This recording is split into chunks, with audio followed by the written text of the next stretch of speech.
묵상기도하심으로 새벽 예배를 시작하겠습니다. 하나님 감사합니다. 간밤에도 주님의 품에 우리를 편히 쉬게 하시고 새날을 주셔서 하나님을 예배할 수 있는 은혜 주심에 감사합니다. 오늘 이 하루도 임마누엘 주님과 동행하는 하루 되게 하시며 믿음으로 승리하는 하루가 되도록 인도하여 주옵소서. 목자 되신 하나님께서 우리를 구름 기둥과 불 기둥으로 인도하시며 푸른 초장과 신선한 물가로 인도하여 주옵소서. 주의 지팡이와 막대기로 우리를 험한 물짝이라도 지키시며 보호하여 주옵소서. 오늘도 우리가 가지고 온 모든 인생의 짐과 문제들을 온전히 주께 맡겨드리오니 주님이 담당해 주시고 세상에 알지 못하는 크고 비밀한 방법들로 역사하시고 인도해 주옵소서. 예수님의 이름으로 기도합니다. 아멘. 찬송 488장 드리겠습니다. 이 몸의 소망 무언가 우리 주 예수뿐일세. 우리 주 예수밖에는 믿으리 아주 없도다. 주 나의 반석이시니 그 위에 내가 서리라. 그 위에 내가 서리라. 무섭게 바람 부는 밤 물결이 높이 설렐 때 우리 주 크신 은혜에 소망에 닿을 줄이라. 주 나의 반석이시니 그 위에 내가 서리라. 그 위에 내가 서리라. 세상에 믿던 모든 것 끊어질 그날 되어도 구주의 언약 미사와 내 소망 더욱 크리라. 주 나의 반석이시니 그 위에 내가 서리라. 그 위에 내가 서리라. 바라던 천국 올라가 하나님 앞에 배울 때 구주의 의를 힘입어 어여시 바로 서리라. 주 나의 반석이시니 그 위에 내가 서리라. 그 위에 내가 서리라. 아멘. 오늘 이 시간에 주시는 살아계신 하나님의 말씀은 구약성경 욥기 40장 6절에서 24절의 말씀입니다.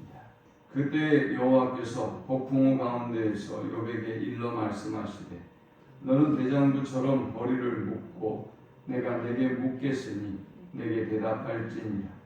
내가 내 공의를 부인하려느냐? 내 의를 세우려고 나를 악하다 하겠느냐? 내가 하나님처럼 능력이 있느냐? 하나님처럼 천둥 소리를 내겠느냐? 너는 위엄과 존귀로 단장하며 영광과 영화를 입을지니라.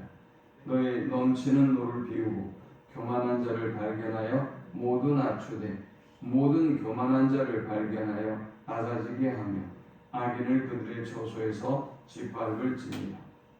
그들을 함께 진토에 묻고 그들의 얼굴을 싸서 은밀한 곳에 둘지니라. 그리하면 내 오른손이 너를 구원할 수 있다고 내가 인정하리라. 이제 소가 지푸를 먹는 베헤못을 볼지어다. 내가 너를 지은 것 같이 그것도 지었느니라. 그것의 힘은 허리에 있고 그 뚝심은 배의 힘줄에 있고 그것이 꼬리치는 것은 백향목이 흔들리는 것 같고 그 넓적다리 힘줄은 서로 얽혀 있으며 그 뼈는 녹반 같고 그 뼈대는 쇠막대기 같으니 그것은 하나님이 만드신 것 중에 으뜸이라. 그것을 지으신 이가 자기의 칼을 가져오기를 바라노라. 모든 들짐승들이 뛰노는 산은 그것을 위하여 먹이를 내느니라. 그것이 연잎 아래에나 갈대 그늘에서나 늪속에 엎드리니 연잎 그늘이 덮으며 시내 버들이 그를 감싸는도다.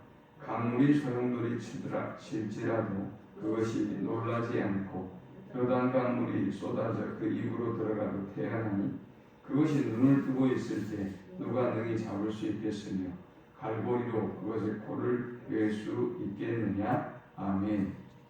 하나님은 욥에게 지난 2절에서 트집 잡는 자다, 전능자와 다투는 자다, 하나님을 탓하는 자다 라고 칭하셨습니다. 이전에 욥에 대한 하나님의 관점과는 너무나 다른 욥에 대한 평가이죠. 이전에 욥은 어떤 사람이었습니까? 욥은 온전하고 정직하고 하나님을 경외하고 악에서 떠난 자였다라고 욥기 1장 1절은 말씀하고 있는데, 이제 긴 고난을 지나면서 욥은 어느샌가 트집 잡는 자가 되었고 하나님을 트집 잡는 자가 되었고 또 하나님과 다투는 자가 되었고 그리고 하나님을 탓하는 자가 되었습니다. 그러므로 우리는 우리 자신을 끊임없이 살피고 또 돌아보는 그런 겸손한 자세를 가져야 하겠습니다. 우리가 언제든지 이렇게 욥과 같은 사람도 변할 수 있듯이 우리가 언제든지 아무리 우리가 믿음이 좋고 신실하다 할지라도 이렇게 상황 속에, 여건 속에, 고난 속에 변질될 수 있다는 것을 우리는 기억해야 합니다. 그리고 욥은 이제 하나님의 임재 앞에서 자신의 비천함을 발견하게 됩니다. 38장에 하나님이 욥에게 직접 말씀하기 시작하면서 계속 물으셨어요. 38장에도 계속 물으셨고 39장에서도 계속 물으셨어요. 그런데 욥은 단 한마디도 하지 못합니다. 그는 자신의 비천함을 발견할 뿐만이 아니라 그 하나님의 임재 앞에, 하나님의 말씀 앞에 그는 오히려 손으로 입을 가리웁니다. 4절에 보소서 나는 비천하오니 무엇이라 주께 대답하리이까? 손으로 내 입을 가릴 뿐이로소이다. 내가 한 번 말하였사온즉 다시는 또 대답하지 아니하겠나이다 했습니다. 욥에게 고난이 찾아오면서 욥은 3장부터 37장까지 끊임없이 자기 이야기를 했습니다. 자기의 고통과 아픔에 대해서 또 친구들과의 논쟁에 있어서 자기의 변호를, 그리고 하나님에 대한 호소와 반항과 원망과 한거를 끊임없이 해왔습니다. 그런데 이제 하나님이 나타나셔서 그에게 계속 묻습니다. 그리고 오히려 하나님이 나타나셔서 그에게 말씀하기 시작하면 이제 욥이 더 묻고 더 적극적으로 하나님께 따지고 들어야 될 텐데, 하나님은 오히려 욥에게 물으셨고 욥은 전혀 대답하지 못합니다. 그리고 지난 시간에 욥이 딱 이제 한 번만 하나님 앞에 말하겠다고 하고 입을 가리우죠. 오늘 이 본문에는 욥에게 세 가지를 질문하고 있습니다. 38장도 질문이고 39장도 질문인데, 이제 이 40장에서는 욥에게 아주 근본적인 질문 3개를 던지고 있어요.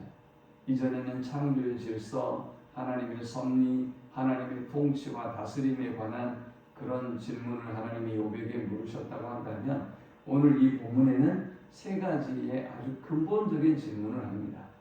이 질문은 저와 여러분의 신앙생활 속에도 굉장히 중요한 질문이에요. 자, 그래서 우리는 이 질문을 중심으로 함께 은혜를 나누고자 합니다. 이 본문을 통해서 우리가 얻을 수 있는 첫 번째 영적 교훈, 그리고 욥에게 주시는 하나님의 첫 번째 질문은 내 의를 세우려고 나를 악하다 하겠느냐라고 묻습니다. 8절에 보니까 내가 내 공의를 부인하려느냐, 내 의를 세우려고 나를 악하다 하겠느냐 했어요. 사람이 고난이 찾아오고 어떤 문제가 생기면 하나님의 공평과 의에 대하여 질문하게 돼요. 아니, 질문을 뛰어넘어서 반항심이 생겨요. 하나님, 어떻게 저한테 이러실 수가 있습니까? 어떻게 제게 이런 고통과 아픔을 주시는 것입니까? 하나님은 정말 공평하고 의로우십니까? 라는 질문을 하는 것이죠. 그런데 왜 이런 질문을 한다는 것입니까? 인간이 감히 하나님 앞에 자신의 의를 주장하고 세우기 위해서 하나님의 의를 믿지 않을 뿐만이 아니라 오히려 하나님을 악하다고 하는 것입니다. 지금까지 욥이 친구들과 하는 대화들을 우리가 살펴보고 들어보면 욥은 자신은 의로운데 하나님께서 나에게 이렇게 고통과 아픔을 주셨다. 내가 그 원인과 까닭을 모르겠다. 라고 하나님 앞에 호소했단 말이죠. 그런데 이것이 지나치다 보면 이렇게 오히려 자신의 의를 주장하기 위해서 하나님의 의를 무시하고 의심하고 오히려 하나님의 의를 무너뜨리는 죄를 범하게 된단 말이죠. 그런데 어찌 이것이 욥에게만 하시는 말씀이겠어요? 이건 우리에게 하시는 말씀입니다. 저와 여러분의 삶 속에 수시로 일어나고 있는 일들, 조금만 여러분이 이해가 안 돼도, 조금만 힘들어도, 조금만 불편해도 하나님 어떻게 저한테 이러실 수 있어요? 제가 어떻게 했는데요? 하나님 앞에 이런 교만한 자세를 가져요. 항상 하나님 앞에 겸손하고 하나님의 의를 믿어 의심치 아니하는 우리 모두가 되실 수 있기를 축원합니다. 혹이 여러분의 의가 하나님의 의보다 더 높아지지 아니하도록 항상 자신을 살피는 우리 모두가 될 수 있기를 축원합니다.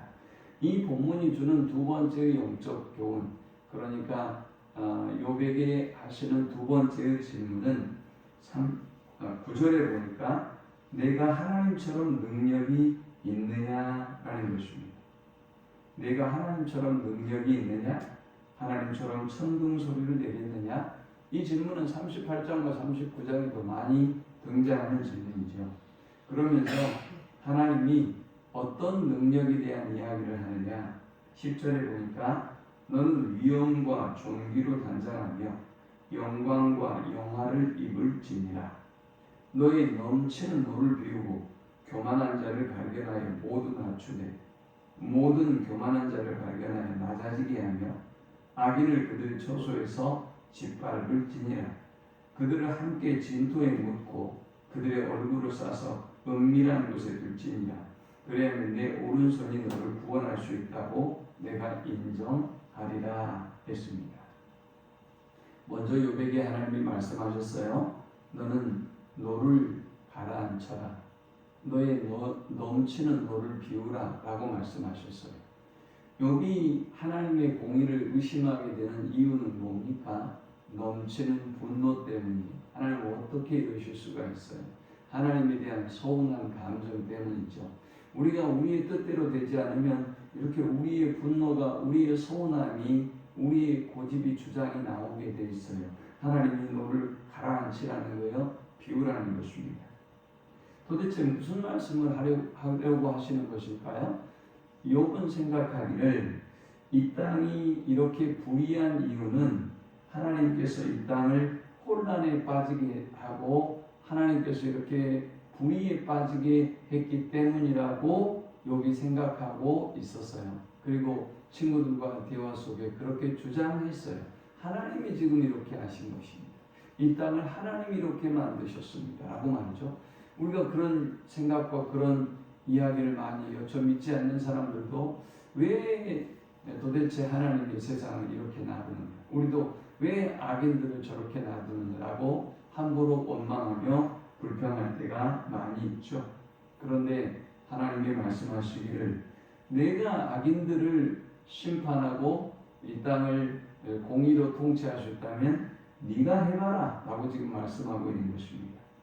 14절에 그리하면 내 오른손이 너를 구원할 수 있다고 내가 인정하리라 라고 말씀합니다.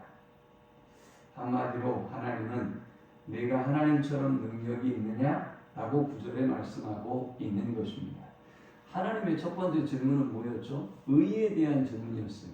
네가 나보다 더 의로울 수 있느냐? 이거 우리가 범하는 굉장히 쉽게 범하는 죄요, 오류예요. 두 번째는 능력에 관한 질문하고 있어요. 네가 나보다 더 능력이 있느냐라는 것이죠. 여러분, 그런데 이 죄도 우리가 너무나 쉽게 범하고 있어요. 하나님의 능력을 무시하고 여러분의 능력을 앞세워요. 여러분의 지혜를 앞세워요. 하나님이 그렇게 하지 말라는 것입니다. 이해하지 못하는 문제에 대해서 아니면 여러분들이 속상한 문제에 대해서 여러분의 능력을 앞세우면서 하나님의 능력을 짓밟아버리고 무시하는 죄를 보면서는 안 된다는 것입니다. 하나님의 능력 앞에 우리가 겸손하고 하나님의 전능하신 능력을 온전히 믿고 나아가는 우리 모두가 될 수 있기를 축원합니다.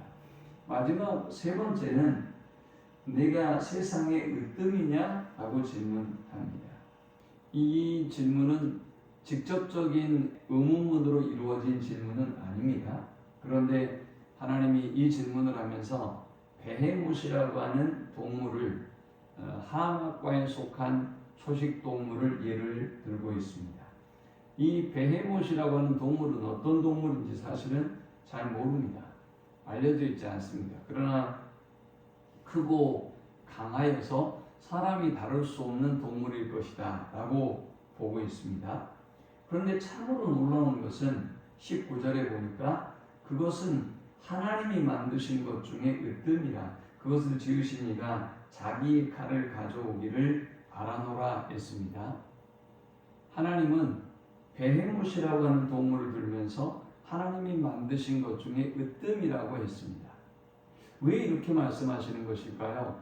당연히 이 땅의 으뜸은 하나님의 형상대로 창조된 인간이 아니겠습니까? 그런데 욥의 사고가, 욥의 생각이 이 세상의 중심이 자신이고 인간이며 그리고 하나님도 나를 위하여 존재해야 되고 나를 위하여 봉사하고 일해야 된다는 잘못된 생각을 자꾸 주장하고 이야기하고 있었던 것입니다. 그래서 이 땅의 중심은 인간이 아니라 하나님이다라고 하는 것을 가르쳐주고 말씀하고 있는 것입니다. 그래서 자기중심적인 사고에 빠져있는 욥에게 하나님이 만드신 것 중에 가장 으뜸이 너라고 생각하지 말아라 라고 욥에게 지금 말씀하고 있는 것입니다.